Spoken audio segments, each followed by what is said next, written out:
Dear fans of royal style and the history of monarchies, today I want to tell you about an event that became not just a diplomatic meeting, but a true demonstration of the intricate family ties between two of Europe's oldest royal houses. Just imagine. The most famous bridge in Scandinavia becomes the meeting place for two generations of monarchs, where behind every gesture, every outfit, and even every absence lie decades of family history.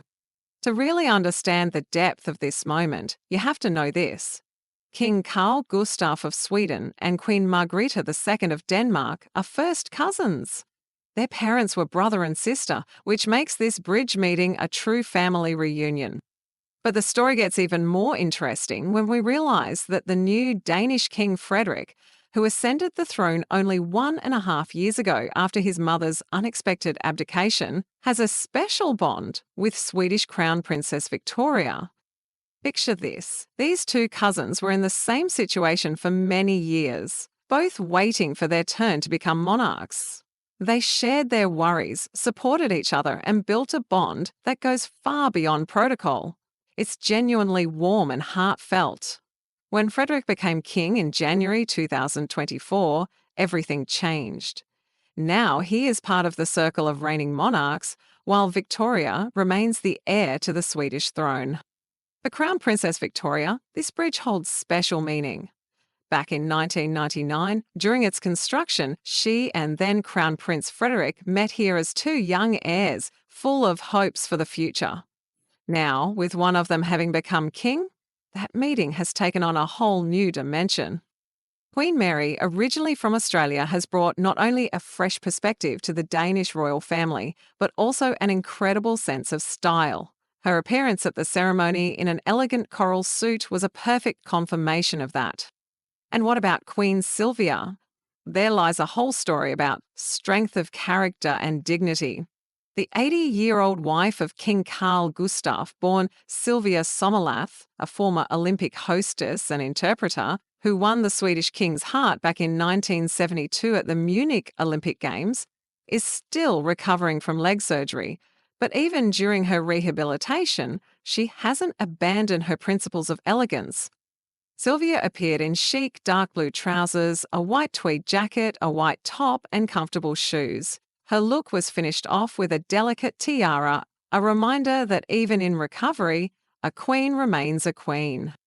It's fascinating to see how two queens from completely different generations and backgrounds, Mary, who became a queen quite recently, and Silvia, who was crowned back in 1976, show different approaches to royal protocol while maintaining mutual respect and support. The relationship between the Swedish and Danish royal families goes back centuries. The Bernadotte dynasty in Sweden, founded by the French Marshal Jean-Baptiste Bernadotte in the early 19th century, and the Danish House of Glucksburg, created a unique network of family ties across Europe.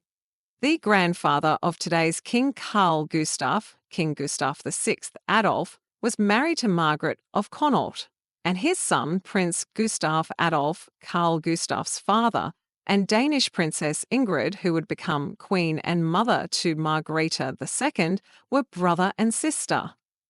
These family bonds created a special atmosphere of trust and understanding between the two kingdoms. When Margrethe II became Queen of Denmark in 1972, and 4 years later Carl Gustaf took the Swedish throne, their relationship was not just diplomatic, it was truly family-based. They supported each other through the challenges of modern monarchy, stood by one another in tough times, and together adapted their ancient institutions to the demands of the 21st century. Especially touching was the support Margrethe gave Carl Gustaf when he married Silvia Sommerlath in 1976. Back then, the rules in royal circles were very different, but the Danish cousin was one of the first to support this marriage for love. Now, almost 50 years later, their union is considered one of the strongest in the world of monarchies. When in January 2024, Queen Margrethe II unexpectedly announced her abdication during her New Year's address, it surprised many across Europe. Nobody expected that a monarch who had reigned for 52 years would suddenly pass the throne to her son Frederik. But for the family, it marked a new era of relations. King Frederik and his wife Mary have brought a modern vision to the Danish monarchy.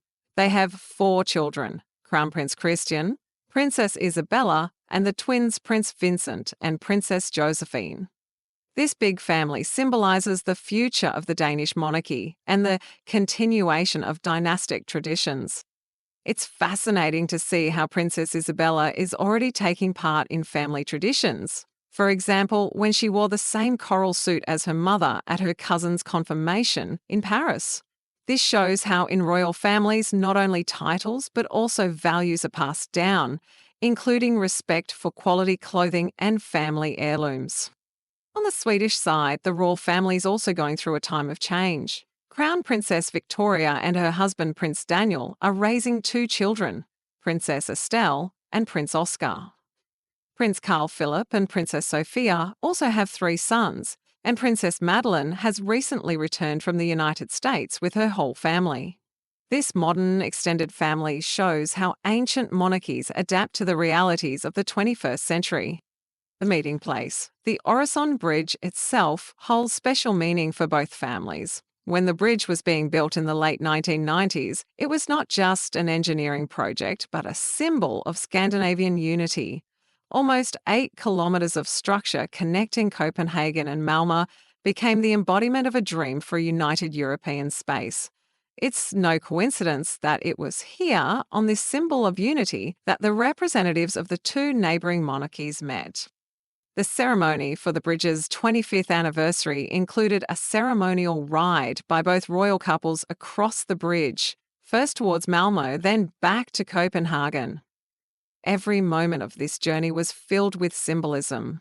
2 kingdoms connected not only geographically, but also by blood ties, history, and a shared vision for the future. The choice of the Queen's outfits showed how 2 different women from different generations approached their royal roles. Mary showcased modern international elegance, highlighting her Australian roots through her choice of designer and showing that a modern monarchy can be global. Silvia embodied the classic European royal tradition, adapted to her personal circumstances, a lesson that dignity and elegance do not depend on age or physical condition. For future generations of both families, this event will become part of their family history. Princess Estelle and Prince Oscar of Sweden, Crown Prince Christian, Princess Isabella, and the twins Vincent and Josephine of Denmark.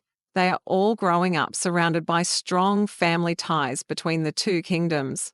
When their time comes, they will continue these traditions of friendship and cooperation.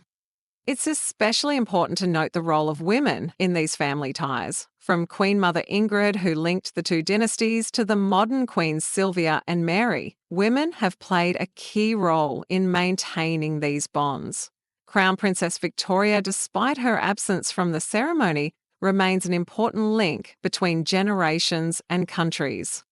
This event became a vivid example of how a modern monarchy knows how to combine ancient traditions with present-day realities. In an era of globalization and rapid change, such family ties between royal houses become even more valuable as they ensure stability and continuity in international relations.